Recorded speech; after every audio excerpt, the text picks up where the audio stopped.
Morning everyone. Start करते हैं next chapter class 10 स्वदेश प्रेम। जो भी जिन लोगों ने वीडियोस नहीं देखी हैं या चैनल को सब्सक्राइब नहीं किया वो लोग चैनल को सब्सक्राइब कर लेंगे और अपनी जो स्टडी है वो कंटिन्यू कर सकें। ओके, तो पहला जो टॉपिक था, जो वीडियोस नहीं देखी गई हैं या आप लोगों की छूट गई हैं, तो वो आप लोग सब्सक्राइब करके वीडियो देख लीजिएगा, प्लेलिस्ट डाल दी गई है। ओके, तो स्वदेश प्रेम जो है ये राम नरेश त्रिपाठी का चैप्टर है। और राम नरेश त्रिपाठी जो है, इन्होंने राम जो देशभक्ति या राष्ट्रभक्ति का संदेश दिया है। और इन्होंने बताया कि जो हमारे महान पूर्वज थे वो अपनी मातृभूमि से बहुत प्रेम करते थे और उनकी आत्मसम्मान की रक्षा के लिए मृत्यु का भी स्वागत जो है वो हंसते हंसते हुए करते थे। तो ऐसे ही देश के महान पुरुषों को ये पंक्तियां जो है राम नरेश त्रिपाठी की समर्पित हैं।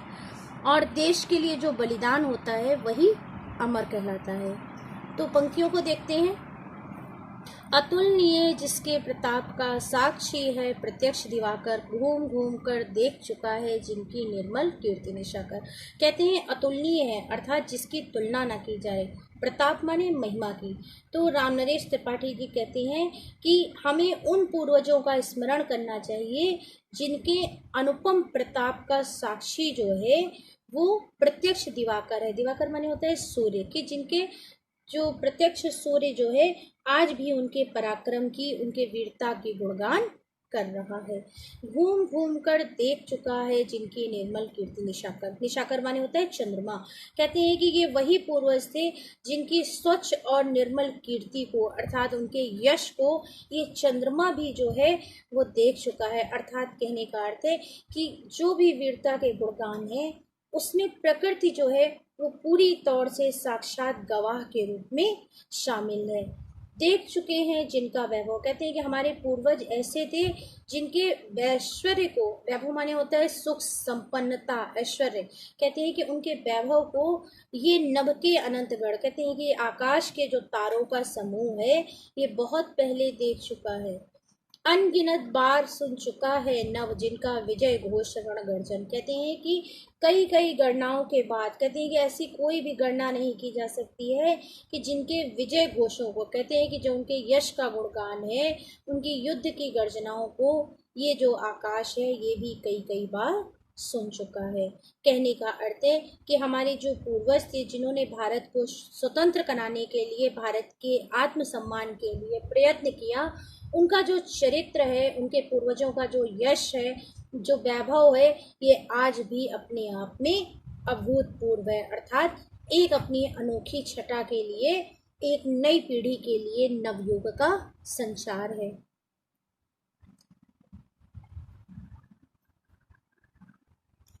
Next paragraph.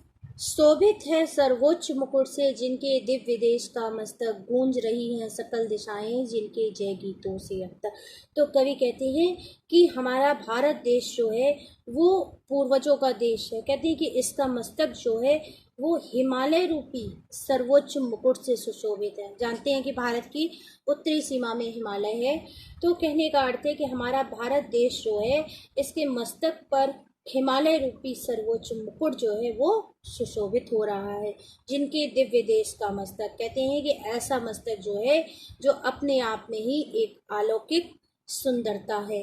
गूंज रही हैं सकल दिशाएं। कहते हैं कि हमारे पूर्वजों के विजय गीतों से आज भी संपूर्ण दिशाएं जो हैं वो गूंज रही हैं। अर्थात यही तो वो पूर्वज थे जिनकी महिमा का गुणगान जो है आज भी सत्य स्वरूप वाला, अविरल माने होता है बिना रुके। कहते हैं कि यही वो पूर्वज हैं जिनकी महिमा का गुणगान जो है आज ये श्रेष्ठ हिमालय, हिमगिरिवर माने हिमालय। कहते हैं कि ये जो सत्य स्वरूप में, साक्षी रूप में दिखाई दे रहा है, ये हिमालय इन्हीं की महिमा का गुणगान कर रहा है।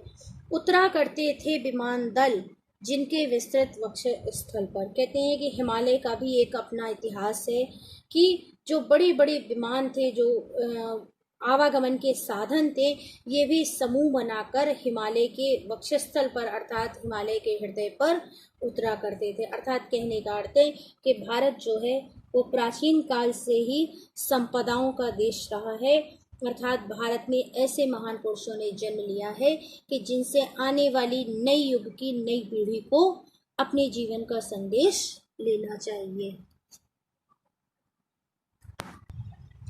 नेक्स्ट पद, सागर निज छाती पर जिनके अगणित अर्णव को उठाकर पहुंचाया करते थे प्रमुदित भूमंडल के सकल तटों पर।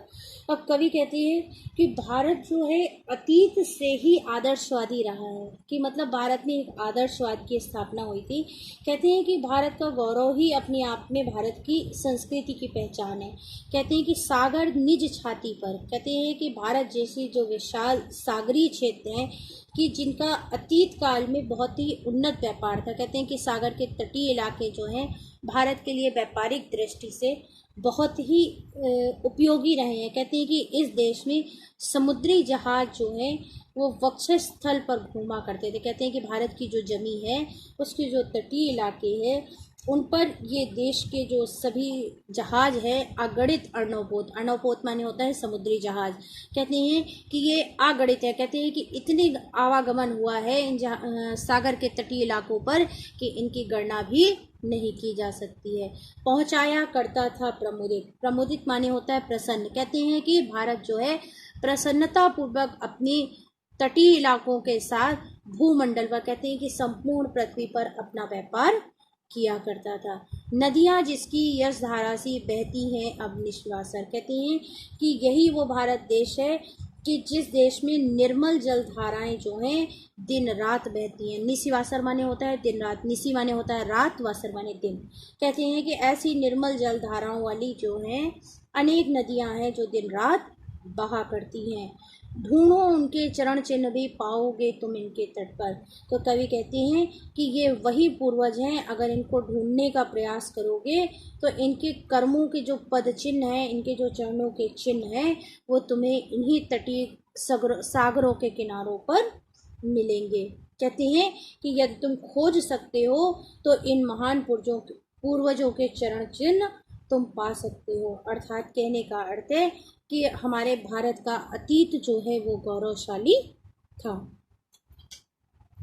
नेक्स्ट है, कहते हैं कि विश्वत रेखा का वासी जो जीता है निथाफ हाफ कर, रखता है अनुराग अलौकिक वह भी अपनी मातृभूमि। इसमें कवि ने वर्णित किया है कि किसी भी देश का रहने वाला व्यक्ति हो, केवल भारत ही नहीं विश्व के जितने भी देश हैं, चाहे कहीं का भी निवासी हो, हर व्यक्ति को अपनी मातृभूमि से प्रेम करना चाहिए। कहते हैं कि कोई विश्वत रेखा पर, यहाँ राम नरेश त्रिपाठी ने भारत की भौगोलिक स्थिति का वर्णन किया है। कहते हैं कि भारत की भौगोलिक स्थिति ऐसी है कि कहीं पर ज़्यादा गर्मी है, कहीं पर बहुत ज़्यादा सर्दी है, कहीं इतनी सर्दी है कि वहाँ पर सूर्य के दर्शन तक नहीं होते हैं। तो कवि के कहने का तात्पर्य है कि कोई भी देश का वासी हो वो अपने देश से प्रेम करता है। विश्वत रेखा का वासी जो, कवि कहते हैं कि हे मनुष्य, जो व्यक्ति भूमध्य रेखीय क्षेत्र पर रहता है, विश्वत रेखा को भूमध्य रेखा भी कहते हैं। कहते हैं कि जो भूमध्य रेखा क्षेत्र पर लोग रहते हैं वो बहुत अधिक गर्मी के कारण जो है रोज हाफ कर अपना जीवन व्यतीत करते हैं। अर्थात इतनी अधिक गर्मी होती है कि वहाँ पर रहा नहीं जा सकता, लेकिन फिर भी लोग रहते हैं। रखता है अनुराग अलौकिक, कहते हैं कि वहाँ भी जो मनुष्य रहते हैं वो भी अपने देश की मिट्टी से अर्थात मातृभूमि की मिट्टी से जो है वो प्रेम करते हैं। ध्रुववासी जो हिम्मे तमने, कहते हैं कि जो ध्रुवीय क्षेत्र हैं, जो भारत की भौगोलिक स्थिति का ध्रुवीय क्षेत्र है, वहाँ पर भी ऐसे लोग हैं कि जहाँ पर हिम में तम, कहते हैं कि बर्फ में भी अंधकार नजर आता है। तम माने होता है अंधेरा। कहते हैं कि जहाँ इतनी अधिक बर्फ पड़ती है कि वहाँ पर सूर्य के दर्शन करना भी दुर्लभ है। और जी लेता है काँप काँप कर, और कहते हैं वहाँ का मनुष्य जो है बहुत काँप काँप कर अपना जीवन व्यतीत करता है, अर्थात वहाँ सूर्य दर्शन भी नहीं होते हैं। ऐसे मनुष्य जो हैं वो अपनी मातृभूमि पर अपने प्राणों को निछावर कर देते हैं। कहने का तात्पर्य है कि चाहे जैसी स्थितियां बने, चाहे जैसी परिस्थितियां बने, कोई भी मनुष्य अपने देश का त्याग करके अन्य देश में रहने के लिए नहीं जाता है। अर्थात वो अपनी मातृभूमि के लिए, उसकी रक्षा के लिए, उसके आत्मसम्मान के लिए अपने ही प्राणों का बलिदान कर देता है, लेकिन अपने देश को जो है वो छोड़कर कहीं नहीं जाता है। अर्थात जो हमारी नई युवा पीढ़ी है उसमें भी देशभक्ति की प्रबल भावना का होना अनिवार्य है, अर्थात नव जागरण का संदेश हो। लोग अपने देश के हित और देश की नागरिकता को संपूर्ण मनोभाव से निभाने का प्रयास करें, यही कवि का संदेश है। नेक्स्ट पैराग्राफ देखते हैं। नेक्स्ट पद देखते हैं। तुम तो हे प्रिय बंधु स्वर्ग सी, सुखद सकल विभुओं की आकर, धरा शिरोमणि मातृभूमि में, धन्य वे हो जीवन पाकर। अब कवि यहाँ के लोगों को संबोधित करते हुए बताता है कि भारत जो इतना विशाल देश था, तो अब क्या ऐसा है कि लोग अपने देश के प्रति ईमानदार नहीं है, अर्थात ऐसा क्या है। तो कवि इन्हीं बातों को स्पष्ट करते हुए कहता है, तुम तो हे प्रिय बंधु स्वर्ग सी। कवि कहते हैं कि हे देशवासी, तुम तो उन देशों के लोगों से कई गुना श्रेष्ठ हो जो भूमध्य रेखा के पास रहते हैं या विषुवत रेखा के पास रहते हैं, लेकिन तुमने तो स्वर्ग के समान धरती पर जन्म लिया है। अर्थात भारत की भूमि जो है वो अन्य सभी देशों की तुलना में कई गुना श्रेष्ठ है। अर्थात भारत की भूमि पर ना तो अत्यधिक गर्मी है, ना अत्यधिक सर्दी है, ना अत्यधिक बरसात है। कहने का अर्थ है कि कुल मिलाकर भारत एक ऐसी भूमि है कि जहाँ पर जन्म लेने वाले लोगों का जीवन जो है वो स्वर्ग के समान सुखदायी है। सुखद सकल विभुओं की आकर, कहते हैं कि इसकी जो धरती है ये संपूर्ण ऐश्वर्यों से भरी पड़ी है। धरा शिरोमणि मातृभूमि में, कहते हैं कि तुमने तो इस श्रेष्ठ भूमि में संपूर्ण संपदाओं को खनन किया है। अर्थात जो जितनी भी भारत की धरती पर चीज़ें पाई जाती हैं वो सभी अपने आप में शिरोमणि हैं, अर्थात उच्चता की ओर संकेत करती हैं। कहते हैं कि इस श्रेष्ठ मातृभूमि में जीवन पाकर जो है तुम्हारा जो मनुष्य जन्म है ये धन्य हो गया है। तुम जिसका अन्न जल ग्रहण कर बड़े हुए लेकर जिसकी रज माने होता है धूल। कहते हैं कि ये वही भारत की भूमि है जिसका तुमने अन्न जल ग्रहण किया है। कहते हैं कि जिसकी धूल में पलकर तुम बड़े हुए हो। तन रहते कैसे तज तगोगे, कहते हैं कि जब तक ये शरीर है, जब तक ये काया है, तुम इस धरती को, इस मातृभूमि को कैसे त्याग करोगे। तज माने होता है छोड़ना, त्यागना। कहते हैं कि हे वीरों के वंशज में जन्म लेने वाले, इस मातृभूमि में जब तक तुम जिंदा रहोगे, जब तक तुम्हारे शरीर में ये प्राण रहेंगे, तुम इस भूमि को त्याग नहीं सकोगे। उनको ही वीरों के वंशज कहते हैं कि जो वीरता के लिए अपनी प्राण दे दिए, जिन्होंने भारत को इतिहास बनाने के लिए अपनी आहुति दे दी, तो तुम कैसे मनुष्य हो जो इस देश का त्याग करोगे। अर्थात जब तक तुम्हारे शरीर में, तन में प्राण रहेंगे, अर्थात जब तक तुम जीवित हो, इस प्रिय मातृभूमि को कैसे छोड़ सकते हो। अर्थात ऐसा करना जो है वो तुम्हारे लिए उचित नहीं है। नेक्स्ट पद देखें। जब तक साथ एक भी दम हो अवशिष्ट एक भी धड़कन, रखो आत्म गौरव से ऊंची पलके, ऊंचा सिर ऊंचा मन। अब कवि कहते हैं कि कुछ ज़्यादा ही संवेदनशील हो गए हैं। कवि कहते हैं कि कोई भी मनुष्य जो है अपने वतन से तो गद्दारी नहीं करता है जब तक उसकी विपरीत परिस्थितियां ना हो। कहते हैं कि लेकिन समय बदल रहा है, कुछ परिवर्तन है, लोग अपने देश को छोड़कर दूसरे देश में व्यवसाय की दृष्टि से जा रहे हैं, रोजी रोटी के मर्रे से जा रहे हैं, लेकिन फिर भी कहीं ना कहीं आत्म गौरव का जो संकल्प है, जो देश का गौरव है, उसे बचाने का प्रयास मनुष्य को जरूर करना चाहिए। तो कवि इन्हीं पंक्तियों को संबोधित करते हुए कहते हैं कि जब तक साथ एक भी दम हो। कवि कहते हैं कि हे मेरे भारत के वासियों, जब तक तुम्हारे शरीर में सांसों की एक भी दम बची हो, अर्थात एक भी सांसें तुम्हारे जीवन की बची हो, तब तक तुम अपने हृदय को कभी भी रुकने मत देना। अर्थात हृदय में जब तक एक भी धड़कन बाकी है, तब तक अपने देश के आत्मगौरव के लिए अपनी जो पलकें हैं, जो नजरें हैं, वो गिरनी नहीं चाहिए। ऊंचा सिर ऊंचा मन, कहते हैं कि सदैव अपने देश का जो मान है वो ऊंचा रखना। कहते हैं कि कभी ऐसा ना हो कि किसी के सामने जो है देश के लिए लज्जा से तुम्हारी नजरें झुक जाएं। अर्थात ऐसा ना होने पाए कि जो भारत इतना गौरवशाली हमारे पूर्वजों ने खड़ा किया है, वो एक जरा सी चूक से ये जो भारत का गौरव है ये बिखर जाए। एक बूंद भी रक्त शेष हो जब तन मन में है शत्रुंजय। शत्रुंजय माने होता है शत्रुओं पर विजय करने वाला। कहते हैं कि जब तक तुम्हारे शरीर में, रक्त माने खून की, कहते हैं कि जब तक तुम्हारे शरीर में, हे शत्रुओं को जीतने वाले भारत के वीरों, जब तक तुम्हारे हृदय में एक भी खून की बूंद शेष है, तब तक मुख से दीन वचन ना उचारो। उचारो माने बोलना। कहते हैं कि जब तक तुम्हारे शरीर में खून की एक भी बूंद शेष है, तब तक अपने मुख से दीनता के वचन ना बोलो। अर्थात कहने का अर्थ है कि कभी भी अपने मुख से अपने देश की बुराई ना करो।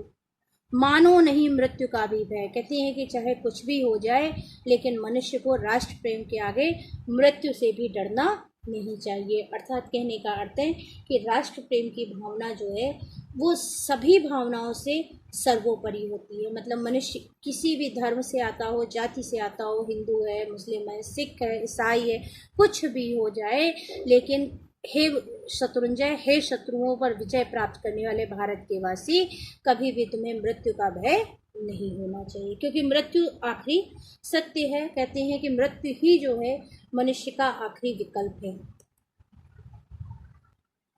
नेक्स्ट पैराग्राफ देखिए, और नेक्स्ट पैराग्राफ में, ये दोनों पैराग्राफ वेरी इंपॉर्टेंट है। बोर्ड परीक्षा हर बार, चाहे निर्भय स्वागत करो मृत्यु का या सच्चा प्रेम वही है जिसकी तृप्ति आत्मबल पर, दोनों पैराग्राफ मोस्ट इम्पॉर्टेंट हैं। अच्छे से प्रिपेयर कर लीजिएगा एक्सप्लेनेशन इसका, ओके। और जो लोग वीडियो देखते हैं, वीडियो को प्लीज़ शेयर कर दिया करिए कि जिनको अन्य लोगों को भी लाभ हो जाए, ओके। चैनल को सब्सक्राइब कर लीजिए जिसमें आगे आने के जो भी क्वेश्चन पेपर्स हैं वो आपको मिल सके, ओके। देखते हैं, निर्भय स्वागत करो मृत्यु का, मृत्यु एक है विश्राम स्थल, जीव जहाँ से फिर चलता है, धारण कर नवजीवन संबल। अब कवि ने बताया है कि जब मृत्यु का मनुष्य को डर नहीं होना चाहिए तो क्या है। कहते हैं कि निर्भय स्वागत करो मृत्यु का। कहते हैं कि मृत्यु सत्य है, मातृभूमि के गौरव की रक्षा के लिए मृत्यु से मनुष्य को डरना नहीं चाहिए। कहते हैं कि मृत्यु जो है एक विश्राम स्थल है। कहते हैं कि मृत्यु ही वह स्थान है जहाँ पर मनुष्य जो है विश्राम करता है। अर्थात कहने का अर्थ है कि मृत्यु एक ऐसी नदी है जिसमें जीवन भर परिश्रम से थका हुआ व्यक्ति जो है, जो जीव है, वो स्नान करता है। अर्थात वहीं पर वो इसको विश्राम के लिए स्थान मिलता है। जीव जहाँ से फिर चलता है। कहते हैं कि मृत्यु के बाद ही मनुष्य जो है पुनः नए शरीर को धारण करता है, अर्थात उसे फिर से जीव मिलता है। धारण कर नव जीवन संबल। जीवन संबल माने होता है जीवन का आधार। कहते हैं कि मृत्यु ही वह स्थान है जहाँ जीव जो है, जीवात्मा जो है, अपने पुराने शरीर का त्याग कर कर नए शरीर को धारण करती है, अर्थात दूसरे जीवन का आरंभ करती है। मृत्यु एक सरिता है। कहते हैं कि हे बंधुओं, मृत्यु एक नदी है। सरिता माने नदी, एक नदी है जिसमें श्रम से कातर जीव नहाकर। कहते हैं कि जिसमें परिश्रम से थका हुआ, कातर माने थका हुआ, कहते हैं कि थका हुआ जीव जो है वो नहाकर फिर नवीन वस्त्रों को, नूतन धारण करता है, मतलब नवीन वस्त्रों को धारण करता है। काया रूपी वस्त्र बहाकर। कहते हैं कि जो पुरानी काया का शरीर है उसको बहाकर नए वस्त्रों को धारण करता है। तो कहने का अर्थ है कि जब आत्मा नए शरीर का को ग्रहण करती है, पुराने शरीर का त्याग करती है, तो मनुष्य को मृत्यु से कदापि भी भय नहीं होना चाहिए। लास्ट पैराग्राफ, सच्चा प्रेम वही है जिसकी तृप्ति आत्मबल पर हो निर्भर। कवि कहते हैं कि जो भी इस देश प्रेम के लिए होता है, कहते हैं प्रेम क्या है, सच्चा प्रेम वही होता है जिससे मनुष्य को आत्मसंतुष्टि हो। कवि प्रेम की व्याख्या करते हुए कहते हैं कि हे प्रिय बंधु, सच्चा प्रेम वही है जिसकी संतुष्टि आत्मबल पर आधारित हो। कहने का अर्थ है कि मनुष्य जो है अपने स्वार्थ के लिए बहुत कुछ खो देता है। कहने का अर्थ है कि स्वार्थ किसी के लिए प्रिय नहीं होता, लेकिन मनुष्य सभी के लिए प्रिय होता है। कहते हैं कि तृप्ति जो है आत्मबलि पर हो निर्भर। कहते हैं कि अपने प्राणों का बलिदान देने के लिए मनुष्य में संतुष्टि होनी चाहिए। कहते हैं कि अगर किसी से जबरदस्ती कोई कार्य कराया जा रहा है तो वो संतुष्ट नहीं हो सकता। कहते हैं कि जिनकी संतुष्टि आत्मबल पर आधार, मतलब जो स्वेच्छा से अपने प्राणों को आहुति दे सके, अपने देश के लिए अपने को बलिदान कर सके, वही सच्चा प्रेमी है। कहते हैं कि जिस प्रेम में त्याग की भावना नहीं होती है वो प्रेम भी निष्प्राण होता है। अर्थात देश प्रेम वह पुण्य क्षेत्र, अमल असीम त्याग से विकसित, आत्मा के विकास से जिसमें मनुष्यता होती है विकसित। कहते हैं कि कवि कहते हैं कि जिस देश में लोगों के नागरिकों में वहाँ पे देश के प्रति प्रेम नहीं है वो लोग निष्प्राण है। अर्थात कहते हैं कि उनके जिनके में प्रेम ना हो, जिनके हृदय में, उनके जीवन का कोई भी मूल्य नहीं है। कहते हैं कि प्रेम के लिए अपने प्राणों को मनुष्य को निछावर करना चाहिए। कहते हैं कि देश प्रेम व पुण्य क्षेत्र है। कहते हैं कि देश प्रेम जो है ऐसा प्रेम है, ऐसा पुण्यकारी क्षेत्र है जिसमें असीम स्वच्छ, अमल माने होता है स्वच्छ, जिसमें असीम स्वच्छ त्याग की भावना जो है विकसित अर्थात विकसित होती है या निहित होती है। कहते हैं कि देश प्रेम ऐसा पुण्यकारी प्रेम क्षेत्र है जिसमें असीम स्वच्छ अमल त्याग की भावना जो है वो होती है। आत्मा के विकास से जिसमें, कहते हैं कि मनुष्य मात्र में ही एक आत्मा है और आत्मा का विकास से ही मनुष्यता होती है विकसित। कहते हैं कि अगर मनुष्य को आत्मा का विकास करना है तो उसके अंदर मनुष्यता होनी चाहिए, उसके अंदर मानवता का भाव होना चाहिए, एकता का भाव होना चाहिए, अर्थात अपने देश के प्रति अटूट भावना होनी चाहिए कि जिससे वो अपने देश के लिए पूरी ईमानदारी से समर्पित हो सके। हम किसी भी देश के वासी हों, सबसे पहले हम उस देश के विकास के लिए, उस देश के मनुष्यों के लिए मनुष्यता मानवता को कायम रखें, क्योंकि देश में सभी जाति हैं, धर्म है, लेकिन सबसे पहले देश में मनुष्य है, मानव है। तो मनुष्यों में मनुष्यता, मानवता, इंसानियत, ईमानदारी होनी चाहिए। अपने देश के प्रति अपने को निछावर करने का जज्बा होना चाहिए। तो कवि ने इन्हीं पंक्तियों के संग इस देश की जो समर्पित कविता है राम नरेश त्रिपाठी की स्वदेश प्रेम, तो इसको शीर्षक माना है कि हमें देश को आज़ाद कराने के लिए, देश को उन्नत बनाने के लिए हमारे पूर्वजों ने बहुत प्रयास किया है और हम भी अपने देश को उज्जवल भविष्य की ओर ले सकें, अर्थात अपने देश का विकास कर सकें, अपने देश के लिए अपने प्राणों को निछावर कर सकें। इन्हीं पंक्तियों के संग ये चैप्टर कंप्लीट होता है। उम्मीद है कि आप लोगों को अच्छे से समझ में आ गया होगा। तो जिन लोगों को चैप्टर बहुत अच्छे से समझ में आया है, जिन लोगों को नहीं समझ में आया है, वो दोबारा प्ले कर लेंगे और वीडियो को शेयर कर देंगे, चैनल को सब्सक्राइब कर लेंगे, जिसमें नेक्स्ट वीडियो का नोटिफिकेशन आपको मिल सके। Okay, good bye, thanks for watching.